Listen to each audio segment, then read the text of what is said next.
Hello दोस्तों, नमस्कार। आप सभी लोगों का बहुत बहुत स्वागत है हमारे इस यूट्यूब चैनल पर। तो जैसा कि आप सभी लोगों को पता है, एमपीपीएससी के द्वारा असिस्टेंट रजिस्ट्रार सहायक कुल सचिव की 13 पोस्ट के लिए नोटिफिकेशन जारी किया गया था और जिसकी एग्ज़ाम 24 सितंबर 2022 को होना थी। परंतु आयोग के द्वारा अपडेट दिया गया था कि ये जो एग्ज़ाम है वो पोस्टपोन कर दी गई है और इसकी जो एग्ज़ाम की तारीख है वो अभी निश्चित नहीं की गई है। इस वीडियो में हम असिस्टेंट रजिस्ट्रार का जो आयोग के द्वारा सिलेबस दिया गया है उसके अनुसार जो खंड बी है, पार्ट बी की यूनिट 9, जिसके अंतर्गत मध्य प्रदेश उच्च शिक्षा और नियामक आयोग दिए गए हैं, उनको हम यहाँ पर डिस्कस करने वाले हैं। आपके सिलेबस के अनुसार अगर हम देखें तो सिलेबस में 8 से 9 आयोग बेसिकली आपके दिए गए हैं। उन्हीं सभी आयोगों को हम यहाँ पर कवर करने वाले हैं। तो आइए हम सिलेबस को देख लेते हैं और सभी आयोग से संबंधित जितने भी महत्वपूर्ण फैक्ट्स हैं और जितने क्वेश्चंस एग्जाम में बन सकते हैं उन सभी पर यहाँ पर हम चर्चा करेंगे। अगर आपको ये वीडियो अच्छा लगे तो इसे आप अपने दोस्तों के साथ में, जो भी यहाँ पर असिस्टेंट रजिस्ट्रार की तैयारी कर रहे हैं, उनके साथ शेयर कीजिएगा। और ये जो आयोग हैं इनमें से 80% आयोग आपके जो एमपीपीएससी प्रीलिम्स जो सिविल सर्विसेज वाला एग्ज़ाम होता है उसकी भी यूनिट 10 में भी आपकी सहायता करेगा और आपकी व्यापम की एग्ज़ाम्स के लिए भी बहुत महत्वपूर्ण रहेगा, क्योंकि आयोग से संबंधित क्वेश्चन हर एक एग्ज़ाम में पूछे जाते हैं। तो आइए शुरू करते हैं हम हमारी क्लास। तो इसका सिलेबस अगर हम देखें तो इसके सिलेबस में दिया गया है, पहला टॉपिक है मध्य प्रदेश प्रवेश एवं शुल्क विनियामक समिति। दूसरा टॉपिक है मध्य प्रदेश निजी विश्वविद्यालय नियामक आयोग, मध्य प्रदेश मानव अधिकार आयोग, मध्य प्रदेश राज्य महिला आयोग, मध्य प्रदेश अनुसूचित जाति आयोग, मध्य प्रदेश अनुसूचित जनजाति आयोग, फिर है मध्य प्रदेश अल्पसंख्यक आयोग, मध्य प्रदेश पिछड़ा वर्ग आयोग और मध्य प्रदेश पिछड़ा वर्ग कल्याण आयोग। ठीक है, तो इस प्रकार 9 आयोग इसमें दिए गए हैं। हम एक ही वीडियो में इस सभी आयोगों को कंप्लीट करेंगे। ठीक है, तो आइए शुरू करते हैं, एक एक टॉपिक को हम लेकर यहाँ पर चलते हैं।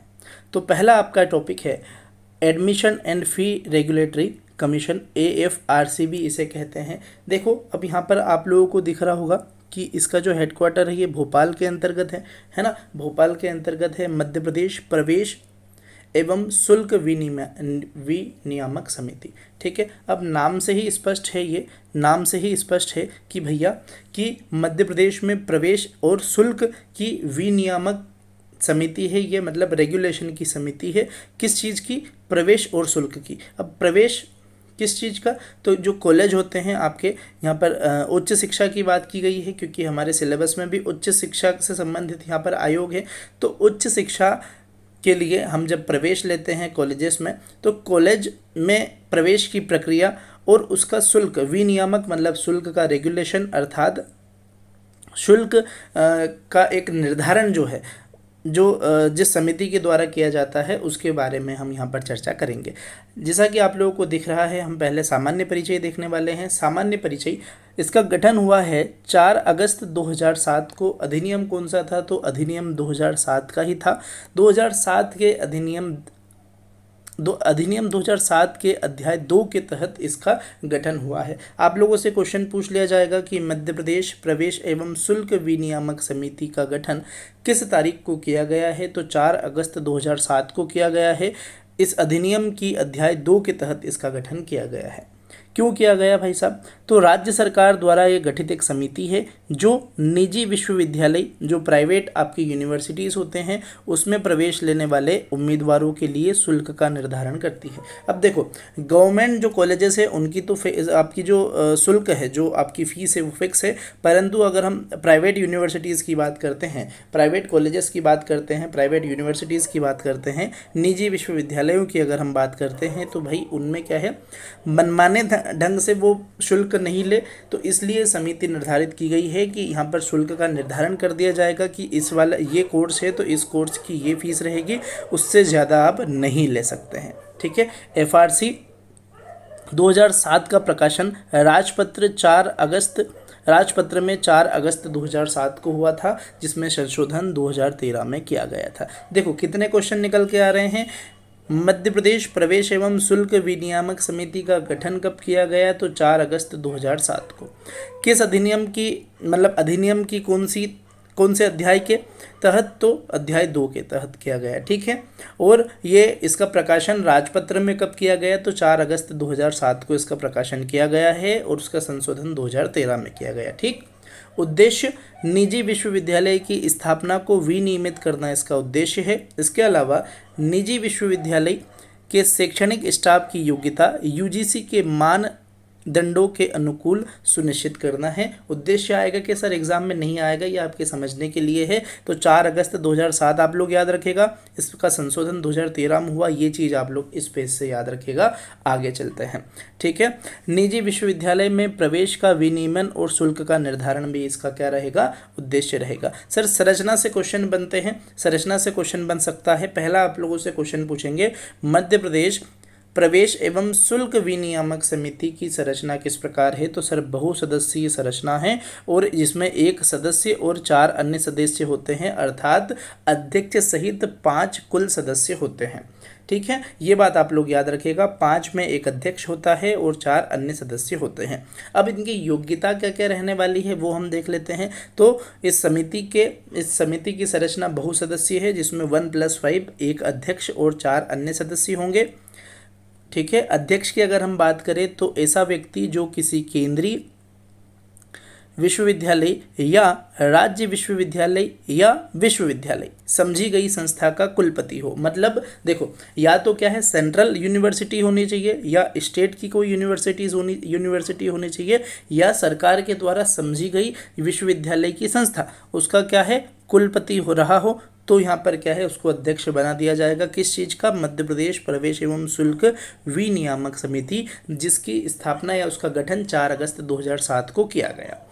या फिर देखें, ऐसा वरिष्ठ प्रशासनिक अधिकारी, मतलब ऐसा एक एडमिनिस्ट्रेटिव ऑफिसर रहा हो जो राज्य सरकार के प्रमुख सचिव, मतलब जो आपका प्रमुख सचिव है राज्य सरकार का, या केंद्र में संयुक्त सचिव के पद पर रहा हो, तो उसे हम अध्यक्ष क्या कर देंगे, उनको अध्यक्ष बना देंगे, ठीक है। राज्य सरकार के द्वारा गठन हुआ है समिति का, ये बात भी आप लोग याद रखिएगा। तो ये हो गई अध्यक्ष की बात।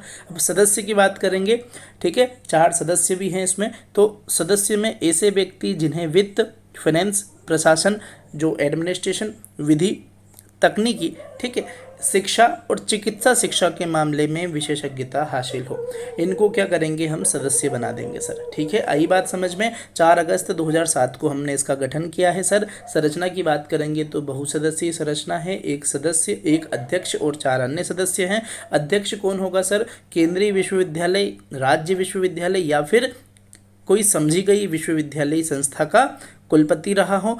एक ऐसा वरिष्ठ प्रशासनिक अधिकारी, ठीक है, एडमिनिस्ट्रेटिव ऑफिसर रहा हो, जो क्या करेगा, जो कौन सर, या तो प्रमुख, जो राज्य है, राज्य का प्रमुख सचिव रहा हो, या केंद्र में भाई वो ज्वाइंट सेक्रेटरी के रूप में उसने काम किया हो, मतलब वो रहा हो, ठीक है। सदस्य की बात करेंगे तो वित्त, प्रशासन, विधि, तकनीकी, शिक्षा और चिकित्सा शिक्षा के बारे में उसको विशेषज्ञता हासिल हो, तो उनको हम सदस्य नियुक्त कर देंगे, ठीक है। आगे चलते हैं। देखो, वर्तमान में पदाधिकारी की अगर हम बात करें तो अच्छा, ये अध्यक्ष और सदस्य की नियुक्ति, अब गठन समिति का क्या है, राज्य सरकार के द्वारा हुआ है, तो इसकी नियुक्ति भी राज्य सरकार के द्वारा ही होगी, ठीक है। इतनी बात याद रखिएगा। वर्तमान पदाधिकारी की अगर हम बात करेंगे तो सर इसके वर्तमान में अध्यक्ष डॉक्टर रविंद्र कान्हेरे हैं, ये बात याद रखिएगा। विधि सदस्य के रूप में श्री ब्रजेंद्र सिंह भदौरिया जी।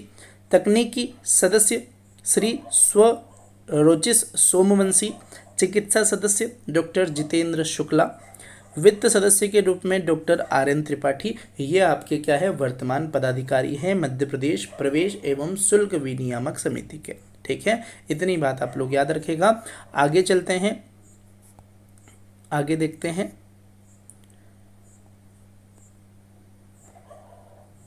ओके,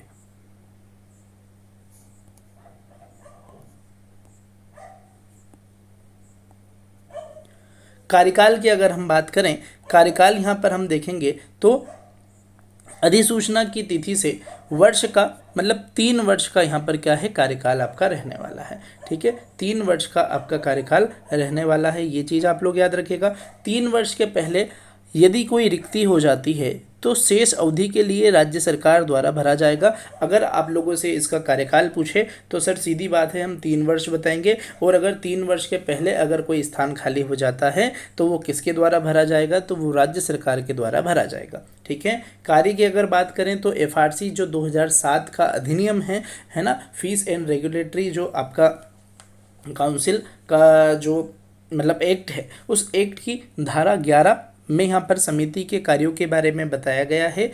और अध्याय 2 की धारा 11, मतलब ये धारा किस अध्याय में है, तो अध्याय 2 में है। अध्याय 2 के तहत ही क्या है, इस समिति का हमने गठन भी किया है। ठीक है। चलिए कार्यों के ऊपर चर्चा कर लेते हैं। मध्य प्रदेश,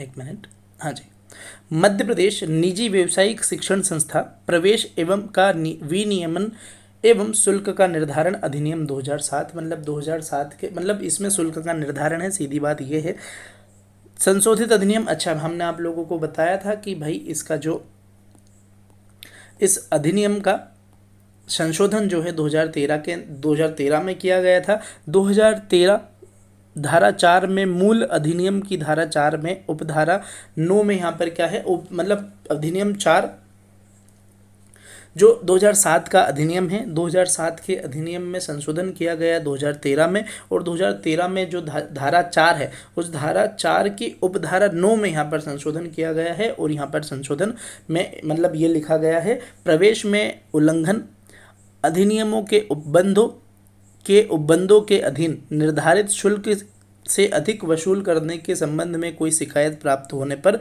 स्वप्रेरणा से, मतलब प्राप्त होने पर या फिर स्वप्रेरणा से जांच कर सकेगी। अर्थात सर क्या है, मतलब सीधी बात ये है भाई कि अगर यहाँ पर माना कि हमने कोई कॉलेज की फीस 2000 यहाँ पर निर्धारित कर दी है इस समिति के द्वारा, पर उससे निर्धारित शुल्क से ज़्यादा शुल्क अगर वसूल रहे हैं कौन, यूनिवर्सिटीज़ वाले, और इसकी शिकायत क्या है समिति को मिल जाती है, या फिर उन्हें शिकायत नहीं मिलती और स्वयं ही पता चल जाता है, तो वो क्या करेगी, जांच करेगी। ये उनका अधिकार है। ठीक है, ये बात आप लोग याद रखेगा। आगे चलते हैं। संस्था का निरीक्षण करवाना इनका कार्य है, मतलब जो संस्था है, ठीक है, मतलब खंड क के अधीन आने वाले संस्था का। अर्थात अगर हमें मतलब समिति को अगर पता चलता है कि यहाँ पर क्या है, धांधली चल रही है, जितने निर्धारित जो शुल्क है उससे ज़्यादा शुल्क वसूला जा रहा है, तो उस संस्था का निरीक्षण करवाना इसका कार्य रहेगा। यदि नियमों का उल्लंघन हुआ है तो संस्था के विरुद्ध निम्न में से एक या एक से अधिक कार्यवाही कर सकेगी। ठीक है, आई बात समझ में। जैसा कि हमने अभी समझा कि अगर कोई यूनिवर्सिटी की अगर किसी कोई भी कोर्स है उसकी शुल्क 2000 रुपये है, और अगर उससे ज़्यादा वसूला जा रहा है ना, उससे ज़्यादा वसूला जा रहा है और क्या है, हमने शिकायत कर दी इस समिति में या उन्हें पता चल गया, तो वो क्या करेगी, पहले निरीक्षण करवाएगी। और अगर निरीक्षण में पाया गया कि हाँ नियमों का उल्लंघन हो रहा है, जो फीस हमने निर्धारित की है उससे ज़्यादा फीस का यहाँ पर क्या हो रहा है, लिया जा रहा है, ठीक है, वसूला जा रहा है, तो यहाँ पर क्या है, निम्न जो कार्यवाही है उनमें से एक या एक से अधिक कार्यवाही कर सकते हैं। क्या कार्यवाही वो हम देखते हैं। सर 10 लाख रुपए तक का जुर्माना विथ 12% वार्षिक ब्याज की दर। मतलब सीधी बात यह है कि सर 10 लाख रुपए तक का जुर्माना कर देंगे, और अगर पैसे नहीं दे रहे हैं उस निर्धारित समय में, तो वहाँ पर क्या है, वो 12% वार्षिक ब्याज की दर से उसमें पैसा ऐड होता जाएगा। किसी प्रवेश को अवैध घोषित कर सकती है। अगर कोई प्रवेश ऐसा लगा कि ये मतलब अवैध तरीके से है, तो मतलब उसको यहाँ पर अवैध घोषित कर सकती है, जो अधिनियम के उपबंधों के उल्लंघन में दिया गया। मतलब सीधी बात है, अगर यहाँ पर हमने जो नियम दिए हैं उसका आपने क्या है, नियम का पालन नहीं करते हुए अगर प्रवेश किया है, तो वो हम क्या करेंगे, प्रवेश अवैध कर सकते हैं। ये समिति के दायरे में आता है। ठीक है, ये काम यहाँ पर कर सकते हैं। यहाँ पर लिखा एक या एक से अधिक कार्यवाही कर सकते हैं। किसी छात्र से यदि निर्धारित फीस से अधिक फीस वसूली गई है तो वह राशि वापस करने का आदेश दे सकेगी। ठीक है, अगर यहाँ पर 2000 जैसे निर्धारित है माना कि, तो उससे 3000 4000 जितनी भी ज़्यादा ली गई है, तो वो जो ज़्यादा फीस वसूली गई है वो यहाँ पर वापस करने के आदेश भी दे सकती है। कौन दे सकती है सर, ये समिति दे सकती है। परंतु संस्था छात्र को दिए गए समय के भीतर राशि वापस करने में अगर असफल रहती है, अगर यहाँ पर क्या है कि अगर निर्धारित शुल्क से अधिक अगर यहाँ पर क्या वसूली कर ली है फीस की, तो छात्र को वापस यहाँ पर दिलवा सकती है या आदेश दे सकती है, और अगर एक समय निर्धारित कर दिया गया है ना, और अगर उस निर्धारित समय में अगर कोई फीस वापस नहीं करती है संस्था, तो यहाँ पर 12% की वार्षिक ब्याज की दर से भू राजस्व के तौर पर वसूल किए जाने की योग्य होगी। ठीक है, कौन? समिति। ठीक है, किसी व्यावसायिक पाठ्यक्रम में प्रवेश रोकने या स्वीकृत अंतर्ग्रहण को कम करने का आदेश दे सकेगी। विश्वविद्यालय अथवा संबंधित समुचित प्राधिकारी से संस्था की मान्यता वापस कर लेने की सिफारिश कर सकेगी। ऐसी कोई कार्यवाही कर सकेगी जैसे कि वह उचित समझे। तो ये इनमें से एक या एक से अधिक कार्यवाही वो कर सकती है अगर उस संस्था ने बनाए गए, समिति के द्वारा बनाए गए नियम या उपबंधों का उल्लंघन किया हो। ठीक, समिति के पास में ये सारी प्रक्रियाएं और ये मतलब इसका जो शिकायत आपको मिलती है, समिति को हम शिकायत करते हैं और उनको मिलती है, तो इनकी जांच करने के लिए उसके पास में सिविल न्यायालय की शक्ति होती है। सिविल न्यायालय की शक्ति प्राप्त होती है, किसे प्राप्त होती है सर? समिति को प्राप्त होती है। ये बात भी आप लोग याद रखिएगा। ठीक है, अच्छा, मूल अधिनियम जो कि 2007 का है, उसमें 2013 में यहाँ पर क्या किया गया था? संशोधन किया गया था। तो मूल अधिनियम की धारा 10 के स्थान पर निम्न धारा स्थापित की गई। कौन सी है ना? धारा 10 में यहाँ पर 10A और 10(2) मतलब सब क्लोज 1 और सब क्लोज 2 यहाँ पर जोड़ा गया है। तो इसके अंतर्गत क्या है सर कि इसमें धारा 10 के अंतर्गत दिया गया है 10(1) के अंतर्गत एक अपील अधिकारी की नियुक्ति की जाएगी, मतलब जो अपील करेगा। ठीक है, अपील अधिकारी की नियुक्ति की जाएगी। किसके द्वारा नियुक्त की जाएगी? ये राज्य सरकार के द्वारा। कितने वर्षों के लिए सर? 3 वर्षों के लिए। योग्यता क्या होगी? हाईकोर्ट का न्यायाधीश रह चुका हो या राज्य का मुख्य सचिव रह चुका हो। ठीक है, अधिकारी के समक्ष समिति के जो अधिकारी है उसके समक्ष समिति के किसी आदेश से व्यथित कोई भी व्यक्ति या व्यावसायिक संस्था ऐसा आदेश पारित किए जाने से 30 दिन के भीतर अगर अपील प्रस्तुत कर सकेगी। सर ये समझ में नहीं आया क्या है? देखो, एक संस्था है, उसके द्वारा यहाँ पर क्या है कि ज़्यादा फीस वसूली जा रही है या समिति के बनाए गए नियमों का उल्लंघन कर रही है कोई संस्था, और उसकी जानकारी क्या है? किसी ने, एक व्यक्ति ने समिति को दे दी। ठीक है, अब समिति ने क्या करा? पूरा उसका निरीक्षण करवाया। निरीक्षण करने के बाद में, ध्यान से सुनिएगा, निरीक्षण करवाया। निरीक्षण करने के बाद में यहाँ पर क्या हुआ कि वो सही पाया गया, नियम का उल्लंघन करते पाया गया। तो उनमें से अभी हमने जो पिछली स्लाइड्स में या पिछले पेजेस में जो हमने अभी कार्यवाही पढ़ी, उनमें एक या एक से अधिक कार्यवाही उन पर लागू कर दी। ठीक है, पर यहाँ पर संस्था या संबंधित व्यक्ति, संस्था का संबंधित व्यक्ति अगर उनके आदेश से, किसके आदेश से? समिति ने जो आदेश दिया है उससे संतुष्ट नहीं है, या फिर है ना, उनसे संतुष्ट नहीं है, तो वो अपील अधिकारी के पास जाएगा। कितने दिन के भीतर? 30 दिन के भीतर वह क्या कर सकता है? अपील प्रस्तुत कर सकता है। आई बात समझ में? तो ये दिन याद रखिएगा, कितने दिनों के भीतर? तो 30 दिन के भीतर। ओके, अब यहाँ पर सर अगला पॉइंट क्या है? अपील की सुनवाई के दौरान, मतलब जो अपील 30 दिन के अंतर्गत कर दी है, अपील की सुनवाई के दौरान अपील अधिकारी दोनों पार्टी कौन सी? एक तो समिति फर्स्ट पार्टी और सेकंड पार्टी जो अपील कर रहा है, दोनों पार्टी को सुनवाई का अवसर देगा। और दोनों पार्टी को सुनवाई का अवसर देने के पश्चात जो भी यहाँ पर अधिकारी के द्वारा एक निराकरण, एक रिजल्ट आएगा, वो रिजल्ट जो है वो अंतिम होगा। इतनी बात इसमें कही गई है। आई होप आप लोगों को समझ में आ गया होगा। ठीक है, चलिए आगे चलते हैं। कुछ फैक्ट्स हैं, देख लीजिए। वर्तमान में निजी क्षेत्र की गैर अनुदान मतलब जिसको ग्रांट नहीं मिल रहा है सरकार के द्वारा, गैर अनुदान प्राप्त शिक्षण संस्थाओं में कुल 26 पाठ्यक्रम संचालित है तथा संस्थाओं की कुल संख्या है 1797 अर्थात 1797, जिसमें सर्वाधिक बीएड के हैं 535 और सबसे न्यूनतम अगर बात करेंगे तो VNYS के एक संस्था है। AFRC के तहत गठित समिति में के अध्यक्ष सहित कुल 5 सदस्य होते हैं, अर्थात एक अध्यक्ष और 4 अन्य सदस्य। कौन कौन और किस क्षेत्र से होते हैं हमने चर्चा कर ली है। AFRC 2007 की धारा 4 में कमेटी को शिकायत पर जांच करने का अधिकार है और इस अधिनियम की धारा 10 के तहत राज्य शासन प्राधिकरण का गठन भी कर सकती है। ये चीज़ आप लोग याद रखिएगा। तो है ना, इस प्रकार हमारा जो पहला आपका जो टॉपिक है मध्य प्रदेश प्रवेश एवं शुल्क विनियामक समिति, ये हमने कंप्लीट कर लिया है। आई होप आप लोगों को ये अच्छा लगा होगा। ठीक है, अब हम टॉपिक नंबर दूसरे के ऊपर चर्चा करते हैं, जिसका नाम है मध्य प्रदेश निजी विश्वविद्यालय नियामक आयोग। ठीक है, मध्य प्रदेश निजी विश्वविद्यालय नियामक आयोग। सर, जो अभी हम समिति पढ़ते हुए आ रहे हैं, उस समिति का उद्देश्य है जो निजी विश्वविद्यालय है ना, क्योंकि शासकीय विश्वविद्यालय में तो पहले से फिक्स कर दी जाती है, तो जो निजी विश्वविद्यालय है उनके प्रवेश और शुल्क का निर्धारण करना क्या है, उस समिति का कार्य है, उसके उद्देश्य है। अब यहाँ पर हम मध्य प्रदेश में जो निजी विश्वविद्यालय है उनको रेगुलेट करने के लिए एक आयोग है, उनके बारे में यहाँ पर हम बात कर रहे हैं। तो जो अभी हम पढ़ते हुए आ रहे हैं समिति, उसके ही एक्ट के तहत इसका गठन हुआ है। ठीक है, AFRC के तहत गठित नियामक आयोग है ये। ठीक है, ये बात आप लोग याद रखिएगा। राज्य में स्ववित्त पोषित निजी विश्वविद्यालयों की स्थापना और निगमन के लिए उच्च शिक्षा नियामक आयोग का गठन किया गया। मध्य प्रदेश निजी विश्वविद्यालय स्थापना और संचालन अधिनियम 2007 की धारा 36 के तहत इसका गठन किया गया है। देखो, किसके तहत इस आयोग का गठन किया गया है, तो सर AFRC जो आपका फ्री एंड रेगुलेटिंग या रेगुलेटरी जो कमेटी है, उसके तहत ही इस आयोग का गठन किया गया है। क्यों किया गया है, तो देखो, जिनको ग्रांट सरकार के द्वारा नहीं मिलता है और वह स्वयं वित्त पोषित जो निजी विश्वविद्यालय है, प्राइवेट यूनिवर्सिटीज़ है, उनकी स्थापना के लिए, है ना, ये इस आयोग का गठन किया गया है।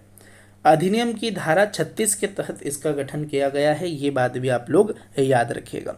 उद्देश्य क्या है सर, राज्य में गैर लाभकारी, गैर सरकारी संगठन, ट्रस्ट, कंपनियों, सोसाइटी द्वारा छात्रों के हित में गुणवत्तापूर्ण शिक्षा सुनिश्चित कराना इसका उद्देश्य है। देखो, क्यों बनाया गया आयोग, तो भाई इसलिए बनाया गया कि प्राइवेट यूनिवर्सिटीज़ है, तो प्राइवेट यूनिवर्सिटीज़ में भी ऐसा ना हो कि बस धांधली चले और फर्जी तरीके से यहाँ पर क्या है, केवल डिग्री दी जाए। ठीक है, उनका एक रेगुलेशन होना चाहिए एक, तो इसलिए इस नियामक आयोग का गठन किया गया जो गुणवत्तापूर्ण उच्च शिक्षा सुनिश्चित कराने पर ध्यान दे। ठीक है, निजी विश्वविद्यालय में शिक्षण, परीक्षा और अनुसंधान के मानकों का निर्धारण करना, यह सुनिश्चित करना कि शिक्षकों के पास UGC द्वारा निर्धारित न्यूनतम शैक्षणिक योग्यता हो। UGC यूनिवर्सिटी ग्रांट कमीशन हम पढ़ेंगे विश्वविद्यालय अनुदान आयोग यूनिट 1 में। ठीक है, तो उसके द्वारा एक निर्धारित, मतलब शिक्षकों के लिए निर्धारित एक मानक निर्धारित किए गए हैं कि भाई अगर आप शिक्षक हैं, गवर्नमेंट शिक्षक हैं और उच्च शिक्षा के लिए अगर आप शिक्षक हैं, ठीक है, आप प्रोफेसर हैं, तो आपके लिए क्या है, कुछ मानक निर्धारित किए गए हैं, तो वो मानक पर आपको खरा उतरना चाहिए, या फिर न्यूनतम जो शैक्षणिक योग्यता है वो आपके पास में हो। शैक्षणिक स्टाफ की योग्यता UGC के द्वारा निर्धारित मानदंडों के अनुकूल सुनिश्चित करना, ये इस आयोग का, मतलब सीधी बात है, रेगुलेशन का काम है। नियामक मतलब रेगुलेशन, तो रेगुलेशन के साथ कि UGC ने एक क्या है, एक गाइडलाइन जारी कर दी।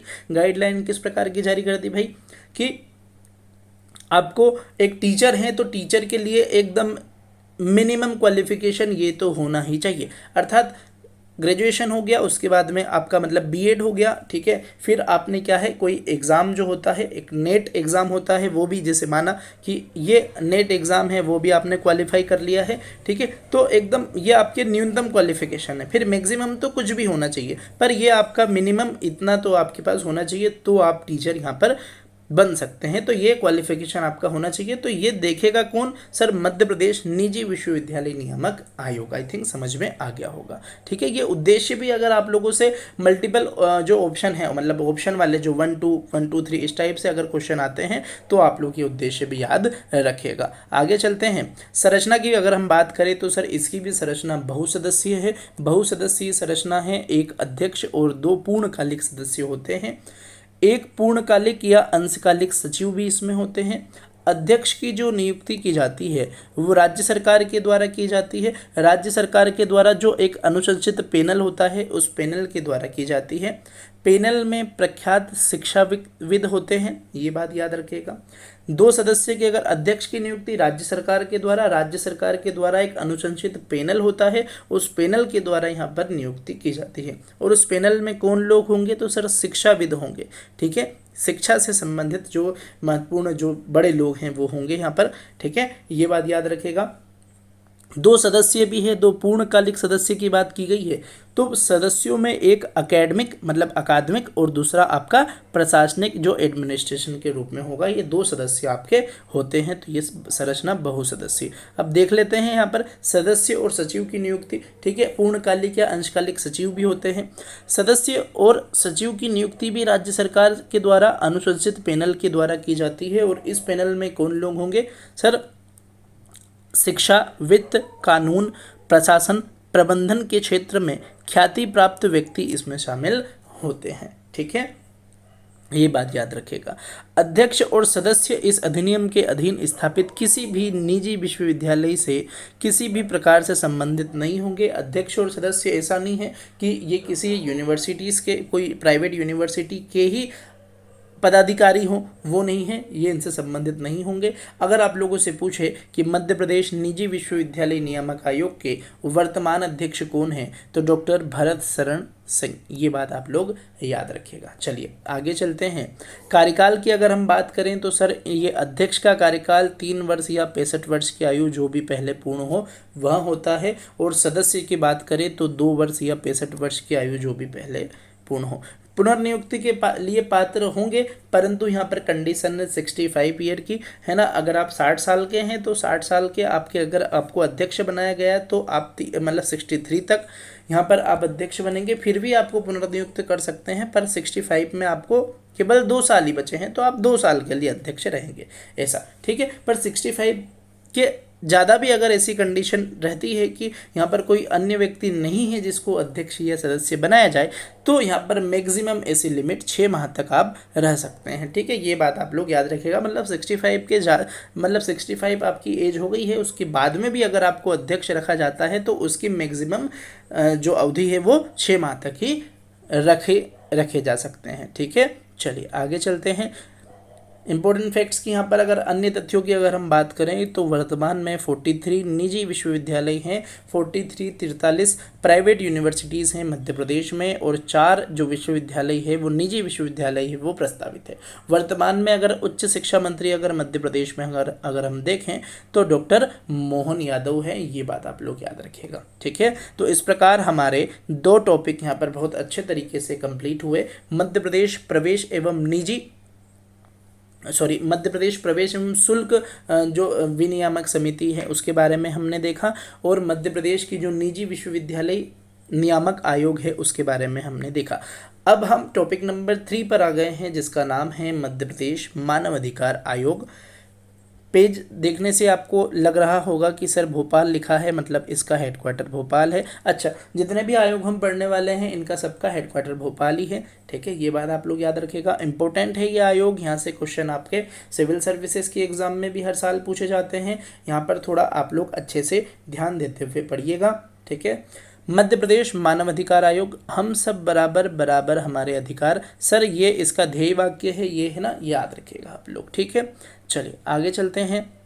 सामान्य परिचय के अंतर्गत हम देखें तो नेशनल ह्यूमन राइट एक्ट 93 की धारा 21 के तहत इसका गठन हुआ। क्वेश्चन पूछ लेंगे, मध्य प्रदेश मानव अधिकार आयोग का गठन नेशनल ह्यूमन राइट एक्ट 93 मतलब 1993 के एक्ट की किस धारा के तहत किया गया है, तो धारा 21 के तहत किया गया है। यह एक सांविधिक आयोग है, आप लोगों को पता होगा, सांविधिक और संवैधानिक में अंतर आप लोगों को पता होगा, ठीक है। गठन की बात करें तो 13 सितंबर 1995 में इसका गठन होता है। इसका हेडक्वार्टर है पर्यावरण भवन भोपाल के अंतर्गत। ध्येय वाक्य अभी हमने देखा, हम सब बराबर बराबर हमारे अधिकार, यह इसका ध्येय वाक्य है। वर्तमान अध्यक्ष की अगर हम बात करेंगे तो नरेंद्र कुमार जैन मध्य प्रदेश मानव अधिकार आयोग के अध्यक्ष हैं। आयोग द्वारा आयोग आपके द्वारा एक कार्यक्रम शुरू किया गया था जिसके तहत मानवाधिकार हनन से संबंधित मामलों की जिला स्तर पर सीधी जन सुनवाई की जाती है। आप लोगों से पूछ लेंगे कि आयोग आपके द्वारा कार्यक्रम किस आयोग के द्वारा शुरू किया गया। 4 ऑप्शन दे देंगे तो आप लोगों को पहचानना है। मध्य प्रदेश मानव अधिकार आयोग के द्वारा आयोग आपके द्वार कार्यक्रम शुरू किया गया था, जिसके तहत क्या होगा, जिला स्तर पर सीधी का जन सुनवाई होगी। ठीक है, किस मामले में, तो मानवाधिकार हनन से संबंधित मामलों के लिए। ठीक है, आगे चलते हैं। संरचना के संबंध में अगर हम देखें तो सर मध्य प्रदेश मानवाधिकार आयोग की संरचना बहुसदस्यीय होती है, जिसके अंतर्गत एक अध्यक्ष और 2 अन्य सदस्य होते हैं। वर्तमान अध्यक्ष की बात करेंगे तो नरेंद्र कुमार जैन, हमने पिछले ही पेज में देखा। वर्तमान 2 अन्य सदस्य अगर हम देखें तो मनोहर ममतानी जो कि न्यायिक सदस्य हैं और सरबजीत सिंह जो कि गैर न्यायिक सदस्य है। इनकी योग्यता के बारे में अगर हम बात करेंगे तो अध्यक्ष जो बहुसदस्यीय संरचना है उसके अंतर्गत 1+2 अर्थात एक अध्यक्ष और 2 अन्य सदस्य होते हैं। अध्यक्ष जो है हाई कोर्ट का सेवानिवृत्त न्यायाधीश या मुख्य न्यायाधीश होना चाहिए। सदस्य की अगर हम बात करें तो एक सदस्य हाई कोर्ट का सेवानिवृत्त मतलब रिटायर्ड या वर्तमान न्यायाधीश, ठीक है, ये होना चाहिए, या 7 वर्षों के अनुभव वाला जिला न्यायाधीश भी चलेगा। एक सदस्य कैसा होना चाहिए, 2 सदस्य है तो एक सदस्य तो हाईकोर्ट का सेवानिवृत्त या वर्तमान न्यायाधीश, या फिर 7 वर्षों के अनुभव वाला कोई जो आपका डिस्ट्रिक्ट कोर्ट का जज है वो यहाँ पर चल जाएंगे। ठीक है, और एक सदस्य कैसे होना चाहिए, मानव अधिकार का विशेषज्ञ होना चाहिए। ठीक, ये आपकी संरचना हो गई कि सर बहुसदस्यीय संरचना है 1+2 की। वर्तमान में अध्यक्ष नरेंद्र कुमार जैन हैं। वर्तमान में सदस्य की बात करेंगे तो मनोहर ममतानी जो कि न्यायिक सदस्य हैं, सरबजीत सिंह जो कि गैर न्यायिक सदस्य है। योग्यता याद रखेगा, अध्यक्ष में हाई कोर्ट का सेवानिवृत्त या फिर सेवानिवृत्त न्यायाधीश या फिर मुख्य न्यायाधीश, 2 सदस्यों में एक हाई कोर्ट का सेवानिवृत्त या वर्तमान न्यायाधीश या फिर 7 वर्षों के अनुभव वाला जिला न्यायाधीश, और एक सदस्य मानवाधिकार विशेषज्ञ होता है। ठीक है, नियुक्ति के संबंध में अगर हम बात करें तो नियुक्ति राज्यपाल के द्वारा होती है, पर इसमें मुख्यमंत्री की अध्यक्षता में एक हाई लेवल कमेटी की सिफारिश पर होती है। सर मुख्यमंत्री मतलब एक राज्यपाल के द्वारा नियुक्ति तो होती है, परंतु एक समिति होती है, एक हाई लेवल समिति होती है, एक आपका उच्च स्तरीय समिति होती है, उसकी सिफारिश पर इसकी मतलब नियुक्ति की जाती है। ठीक है, और उस समिति के अध्यक्ष होते हैं मुख्यमंत्री। ओके, उच्च स्तरीय समिति में कौन लोग होंगे, तो भाई इसमें 4 लोग होते हैं। अगर वर्तमान मध्य प्रदेश की अगर हम बात करें, ठीक है, तो 4 सदस्य इसमें, एक तो मुख्यमंत्री जो कि अध्यक्ष होते हैं, राज्य के गृह मंत्री, विधानसभा अध्यक्ष और विधानसभा में विपक्ष का नेता। ये 4 लोग याद रखिएगा, क्वेश्चन पूछा जा सकता है। मुख्यमंत्री, राज्य का गृह मंत्री, विधानसभा अध्यक्ष और विधानसभा में विपक्ष का नेता। कोई भी यहाँ पर ऑप्शन चेंज कर सकते हैं। अगर विधान परिषद है तो विधान परिषद में उसका सभापति और विपक्ष का नेता भी हो जाएगा। ठीक है, तो 4 इसमें सदस्य होते हैं अगर विधान परिषद नहीं है तो। ओके, ये 4 लोग आप लोग याद रखिएगा, मुख्यमंत्री, गृह मंत्री, विधानसभा अध्यक्ष, विधानसभा में विपक्ष का नेता। चलिए आगे चलते हैं। कार्यकाल और सेवा शर्तों की अगर हम बात करें तो सर 3 वर्ष या 70 वर्ष की आयु जो भी पहले पूर्ण हो ये इसका कार्यकाल होता है। अध्यक्ष और सदस्य पुनर्नियुक्ति के लिए पात्र होते हैं। ये संशोधन 2019 में किया गया, मतलब 2019 के पहले पुनर्नियुक्त नहीं हो सकते थे, अब पुनर्नियुक्ति के पात्र भी होंगे। पद मुक्ति के बाद भारत या फिर राज्य सरकार के अधीन कोई लाभकारी पद पर आसीन नहीं हो सकते, ये बात भी याद रखेगा।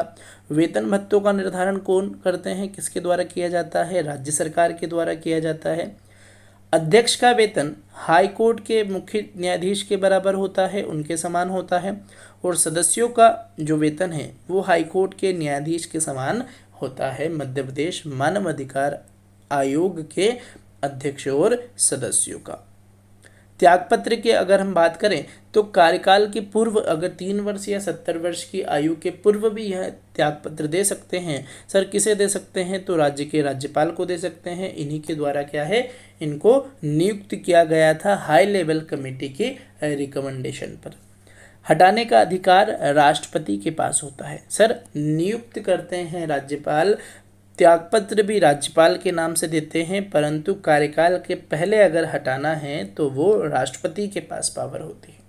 प्रक्रिया क्या है? नेशनल ह्यूमन राइट के अध्यक्ष को जिसे हटाते हैं, मतलब राइट कमीशन के जो नेशनल ह्यूमन राइट कमीशन के अध्यक्ष को जिसे हटाते हैं, उसी प्रकार मतलब साबित कदाचार और अक्षमता के आधार पर, ठीक है, सुप्रीम कोर्ट जांच करेगी और वो सारी चीज़ें हैं।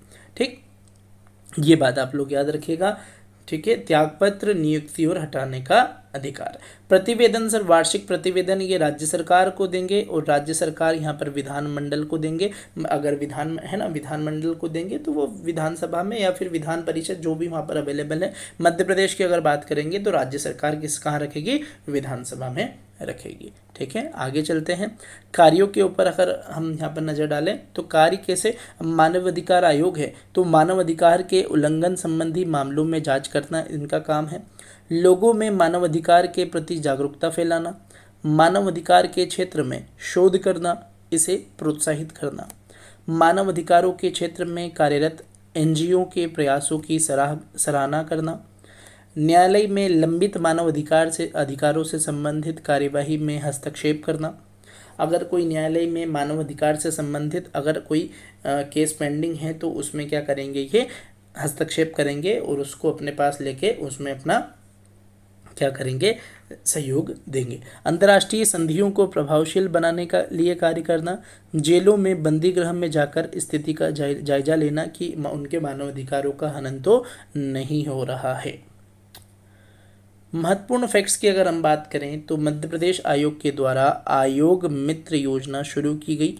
1 अप्रैल 2006 से प्रभावी है यह योजना। इसके तहत आयोग बिना किसी वेतन के व्यक्ति को नियुक्त करता है जो गैर राजनीतिक, सामाजिक कार्यकर्ता या प्रतिष्ठित व्यक्ति है।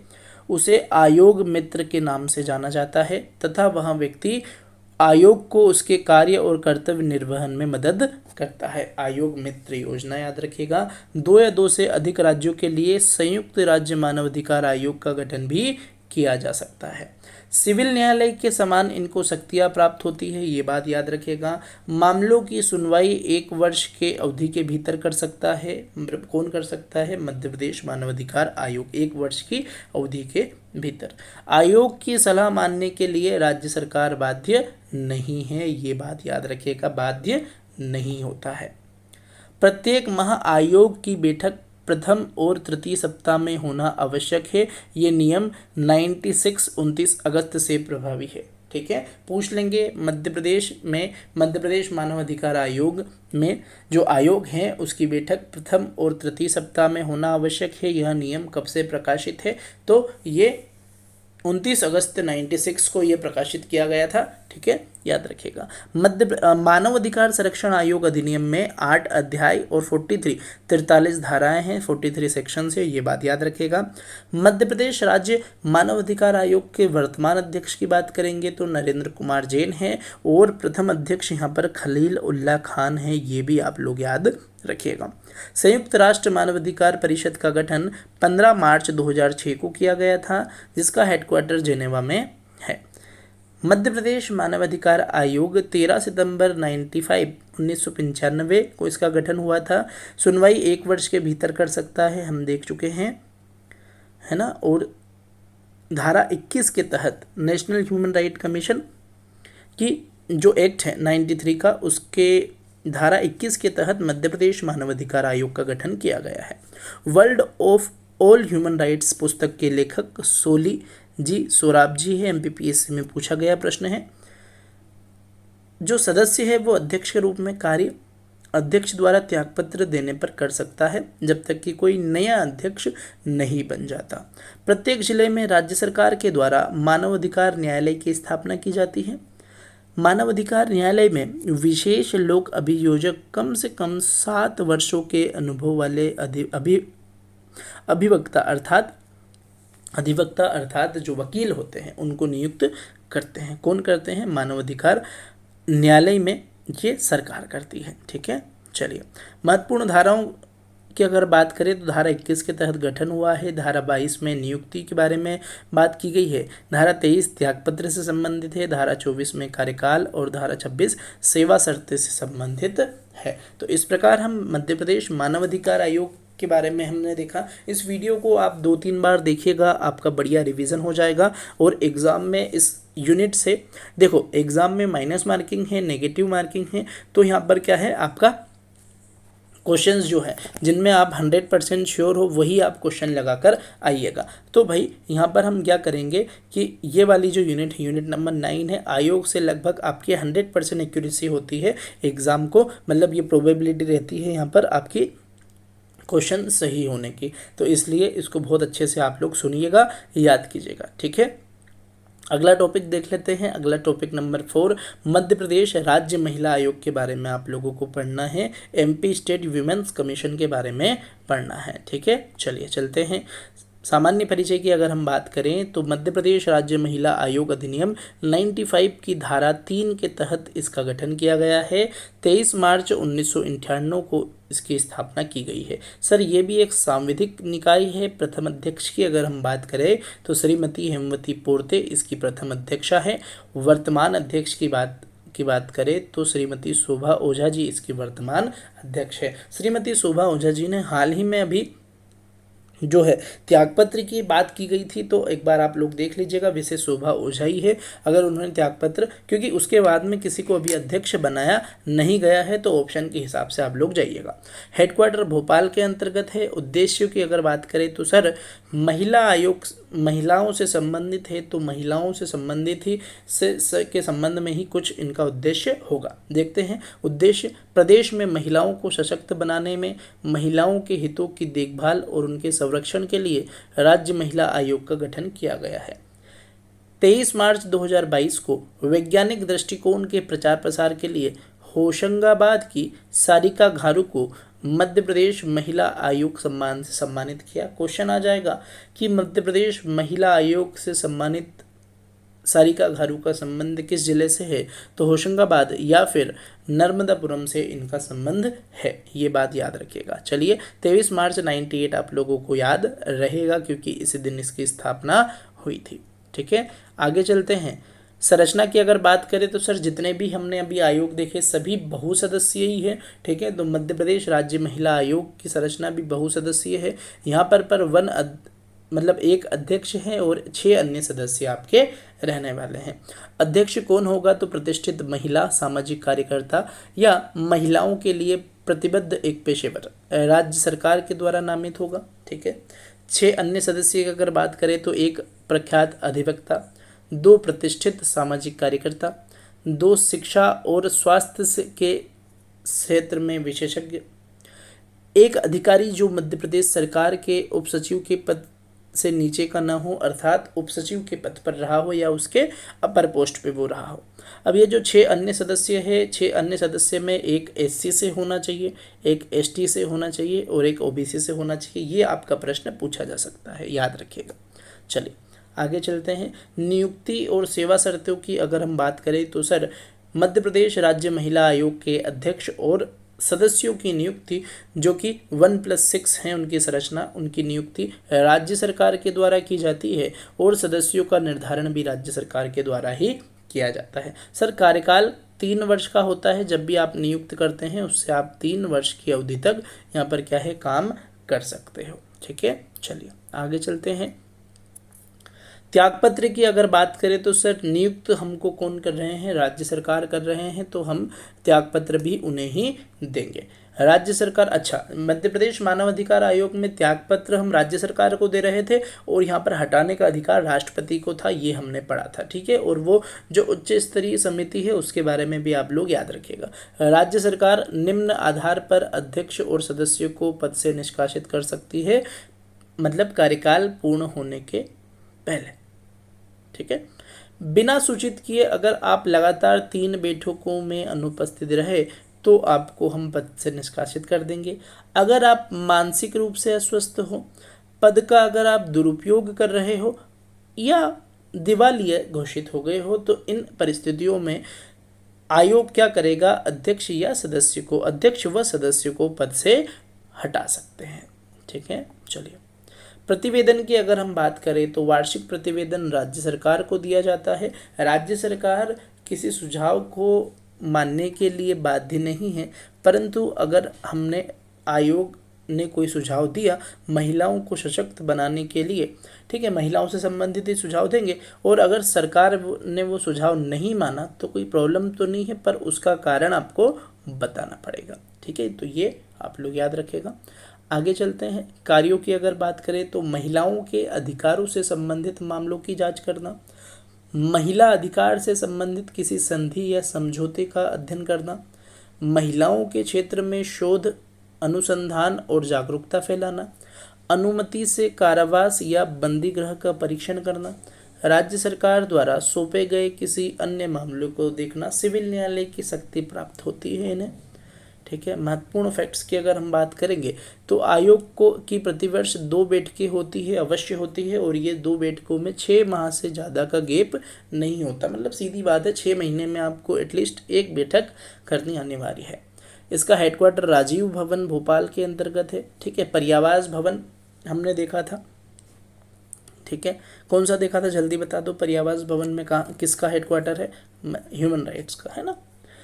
मध्य प्रदेश की पहली महिला नीति 97 को लागू हुई थी, ये बात याद रखिएगा। नियुक्ति अध्यक्ष की राज्य सरकार के द्वारा की जाती है। यूएनओ ने 1975 को अंतर्राष्ट्रीय महिला वर्ष घोषित किया था। प्रथम अध्यक्ष की अगर बात करें मध्य प्रदेश राज्य महिला आयोग की, तो वो है हेमवती पोर्ते। आयोग को सिविल न्यायालय की शक्ति प्राप्त होती है, ये बात याद रखिएगा। तो इस प्रकार हमने आपके 4 आयोग यहाँ पर कंप्लीट किए। अब हम बात करेंगे टॉपिक नंबर 5 की, जिसका नाम है मध्य प्रदेश राज्य अनुसूचित जाति आयोग। सर, जाति आयोग और जनजाति आयोग में केवल 1-2 डिफरेंस है, बाकी सारी चीज़ सेम है, पर हम दोनों को अलग अलग पढ़ेंगे जिससे आपका रिवीजन हो सके। ठीक है, मल्टीपल रिवीजन आपको करना है। इस वीडियो को भी 2-3 बार अगर आप देख लेते हैं तो आपकी ये वाली यूनिट बहुत अच्छे से हो जाएगी। ठीक, भोपाल में इसका हेडक्वार्टर है, ये बात याद रखिएगा, मध्य प्रदेश राज्य अनुसूचित जाति आयोग। ठीक सर, मध्य प्रदेश राज्य अनुसूचित जाति आयोग अधिनियम 95 के तहत इसकी स्थापना हुई। स्थापना 29 जून 1995 को होती है, जिसका उद्देश्य है अत्याचारों उत्पीड़न के मामलों में त्वरित कार्यवाही करवाना तथा अनुसूचित जाति के उत्थान की दिशा में कार्य करना इसका उद्देश्य हो जाएगा। संरचना की अगर हम बात करेंगे तो बहुसदस्यीय संरचना है, जिसमें 1 अध्यक्ष, 2 अशासकीय सदस्य और 1 सचिव होते हैं। कम से कम 2 सदस्य एससी कैटेगरी से होना अनिवार्य है। अगर हम अनुसूचित जाति आयोग की अगर हम बात कर रहे हैं तो सर वो सदस्य या तो अध्यक्ष भी हो सकते हैं या 2 शासकीय सदस्य जो होते हैं, अशासकीय सदस्य वो भी हो सकते हैं, या सचिव। मतलब 4 लोग हैं, 4 लोग में से 2 यहाँ पर कम से कम क्या है, एससी का होना अनिवार्य है। नियुक्ति किसके द्वारा की जाती है सर, तो नियुक्ति की जाती है राज्य सरकार के द्वारा, ये बात याद रखिएगा। कार्यकाल 3 वर्ष का होता है ना। अनुसूचित जाति विकास आयोग के जो आयुक्त होते हैं वो यहाँ पर एमपी, आपका जो MP state schedule caste commission के जो पदेन सदस्य होते हैं, ये बात याद रखिएगा। ठीक है, अनुसूचित जाति विकास आयोग होता है, उसके जो आयुक्त होते हैं, उसके जो कमिश्नर होते हैं, वो इस आयोग के पदेन सदस्य, मतलब अर्थात वो जो आयुक्त हैं वो पदेन सदस्य होते हैं, एक्स ऑफिशियो मेंबर वो होते हैं। अध्यक्ष और सदस्य तथा आयोग के अन्य कर्मचारियों की सेवा शर्तें, वेतन, भत्ते और पेंशन का निर्धारण राज्य सरकार के द्वारा किया जाता है, ये बात भी आप लोग याद रखिएगा। ठीक है, इतनी जानकारी हमने अभी देखी। ठीक, आगे चलते हैं। सर, वार्षिक रिपोर्ट राज्य सरकार को ही देंगे, हेडक्वार्टर भोपाल में है, अभी हमने देखा। वर्तमान अध्यक्ष डॉक्टर आनंद अहिरवार जी है।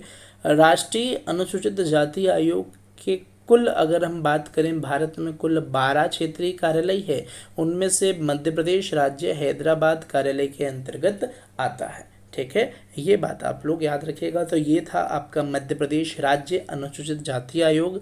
ठीक है, इस प्रकार हमने बताया आपको कि अनुसूचित जनजाति आयोग में भी ज़्यादा डिफरेंस नहीं है। टॉपिक नंबर 6 की अगर हम बात करें, जो कि है मध्य प्रदेश राज्य अनुसूचित जाति जनजाति आयोग के बारे में। ठीक है, अभी हमने जाति आयोग पढ़ा, अभी हम जनजाति आयोग देखने वाले हैं। चलिए, तो मध्य प्रदेश राज्य अनुसूचित जनजाति आयोग अधिनियम 95 के तहत इसका गठन हुआ। स्थापना 29 जून 1995 को होती है। गठन के लिए राज्यपाल से जो अनुमति है वो 24 मई 95 को दी गई या अनुमति प्राप्त हुई। उद्देश्य क्या है सर? अत्याचारों उत्पीड़न के मामलों में त्वरित कार्यवाही करवाना तथा अनुसूचित जनजाति के उत्थान की दिशा में कार्य करना।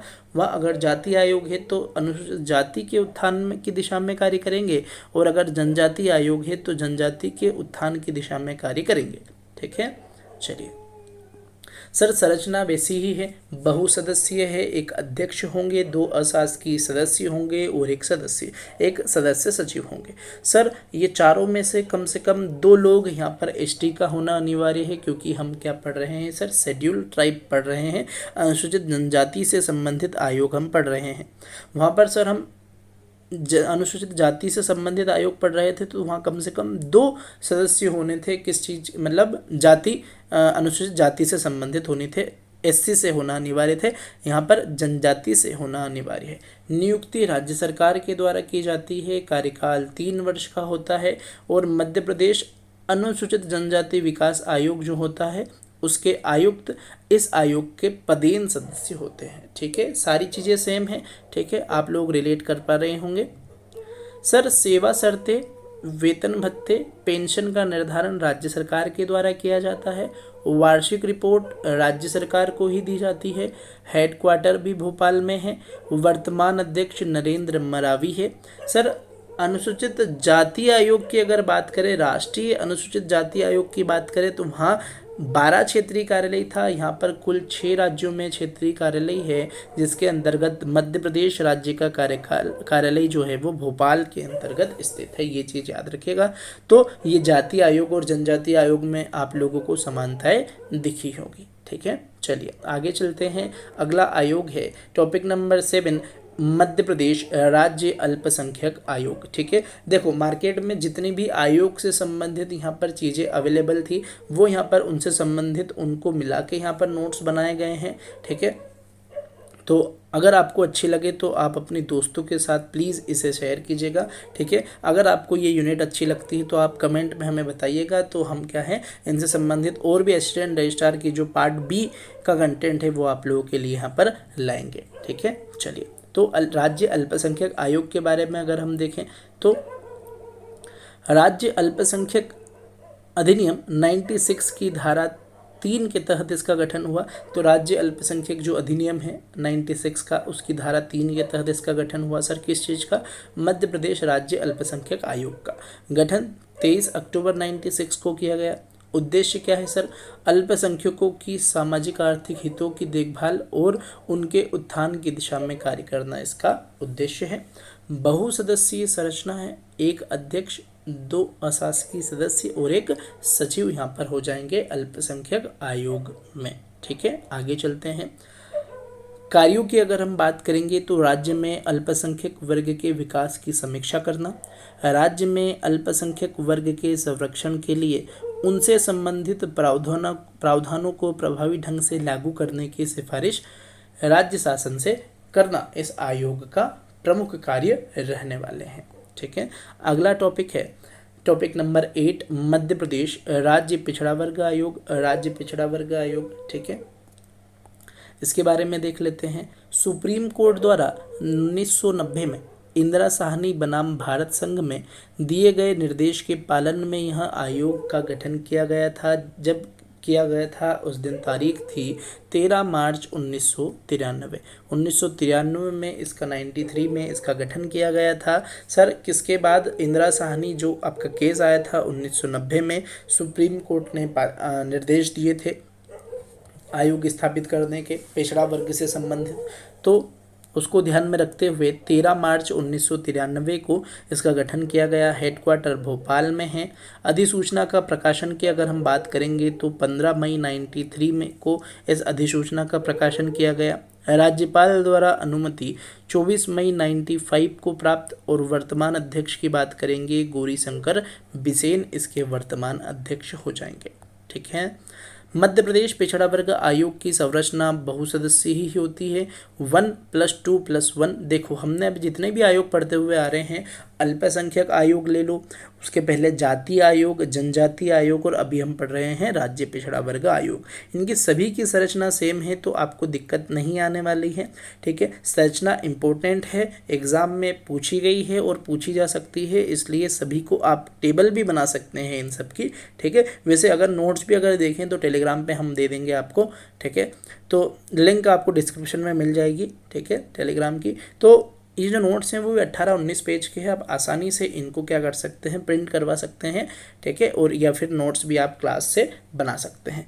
नियुक्ति या फिर त्यागपत्र या फिर हटाने का अधिकार सभी राज्य सरकार को प्राप्त होता है। कार्यकाल की अगर हम बात करें मध्य प्रदेश राज्य पिछड़ा वर्ग आयोग के अध्यक्ष और सदस्यों की, तो ये 3 वर्ष का होता है। ठीक है। चलिए 1982 में मध्य प्रदेश पिछड़ा वर्ग कल्याण संचालनालय की स्थापना की गई। 12 सितंबर 91 में राज्य सरकार द्वारा अलग से पिछड़ा वर्ग और अल्पसंख्यक कल्याण विभाग का गठन किया गया। ये बात याद रखिएगा। मध्य प्रदेश राज्य पिछड़ा वर्ग अधिनियम 95 में 3 अप्रैल 2021 को संशोधन किया गया था। ठीक है। संशोधन याद रखिएगा। 95 का जो एक्ट था उसमें संशोधन हाल ही में पिछले वर्ष 3 अप्रैल 2021 को किया गया। ठीक।